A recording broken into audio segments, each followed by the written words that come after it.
ஆண்டவராகிய இயேசு கிறிஸ்துவின் நாமத்தினால உங்கள் அனைவருக்கு அன்பின் வாழ்த்துக்கள்.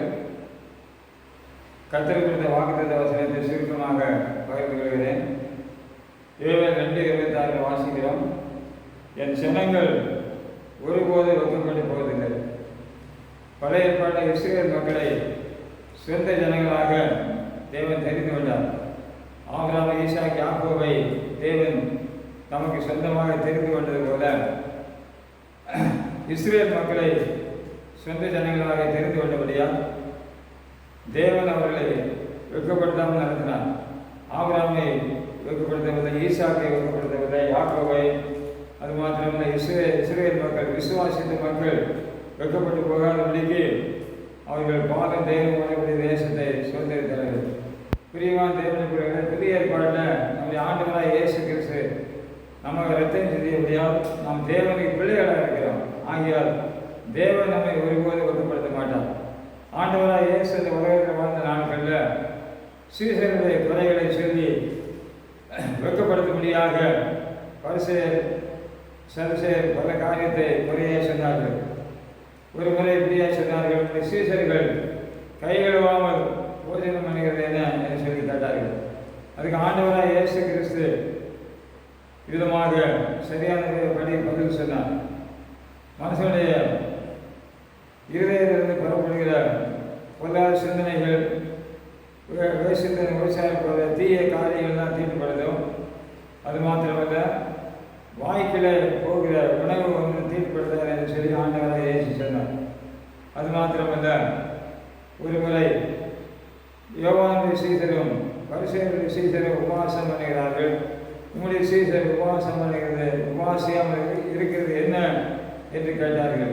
அதற்கு ஆண்டவராக இயேசு சொன்ன பதில், மணவாளன் தங்களோடு இருக்கும் மட்டும் உபவாசம் பண்ண மாட்டார்கள், தங்களை தன்னை விட்டு எடுபட்டு போகக்கூடிய காலம் வரும்போது உபவாசிப்பார்கள் என்று சொல்லி இயேசு சரியான பதில் சொன்னார். விதமாக சீசர்களை வெட்கப்படுத்தாமல் நடத்தினார். அது மாத்திரமல்ல, பேதரை பின்வாங்கி போய்விட்டான். ஆனால் ஆண்டவராக இயேசு அவனை மன்னித்து தேடி போய் மறுபடியும் அவனை ஊழியத்தில் பயன்படுத்தினார். ஆனால் அதே போல யூதாஸ் காரியத்துக்கு ஆண்டவரை காட்டி கொடுப்பான் என்று தெரியும். ஆனால் ஆண்டவராக இயேசு கிறிஸ்து என் சிநேகிதனே என்று சொல்லி கூப்பிட்டார், துறையே என்று சொல்லாதபடி. விதமாக ஆண்டவர் எந்த இடத்துலையும் தன்னை பின்பற்றிய மக்களை, சீசரை வெட்கப்படுத்தவில்லை. பிரியமானவர்கள், அதே ஆண்டவர் நம்முடைய தேவனாக இருக்கிறார். ஆகிய நம்முடைய தனிப்பட்ட வாழ்க்கையை விட நிச்சயமாக தேவன் நம்மை வெட்கப்படுத்த மாட்டார்.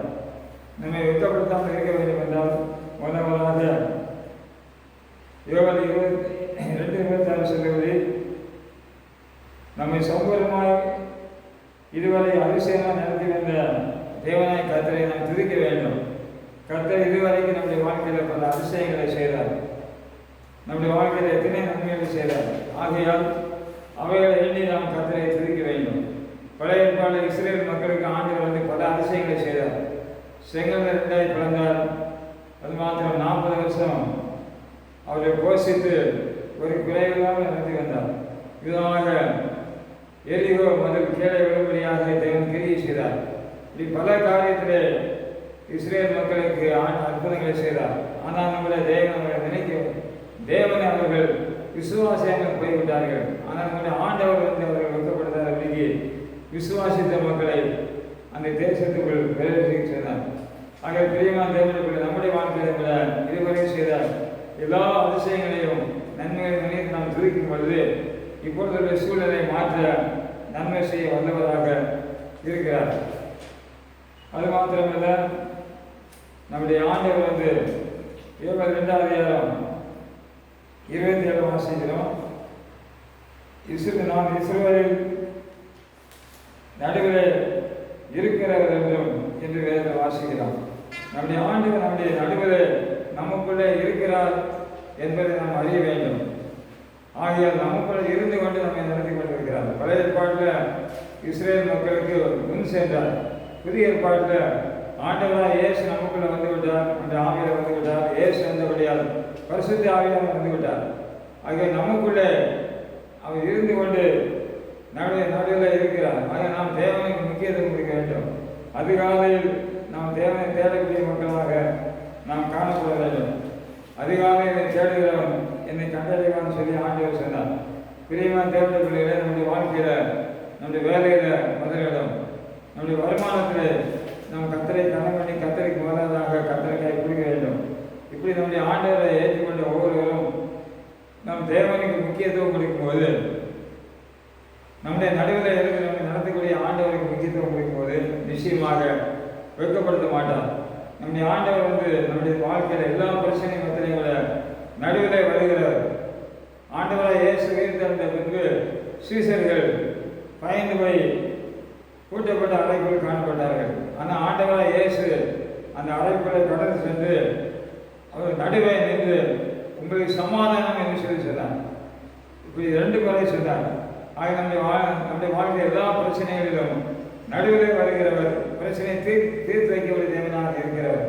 காணா ஒரு கல்யாண வீட்டில் அங்கே திராட்சரசம் குறையப்பட்டது. இயேசு அழைக்கப்பட்டபடியால் ஆண்டவராக இயேசு கிறிஸ்து அந்த கல்யாண வீட்டாரை வெட்கப்படுத்தாதபடிக்கு அங்கே ஆண்டவர் அற்புதங்களை செய்து தண்ணீரை ரசமாய் மாற்றி அங்கே எல்லா குறையையும் நிறைவாக்குறார்.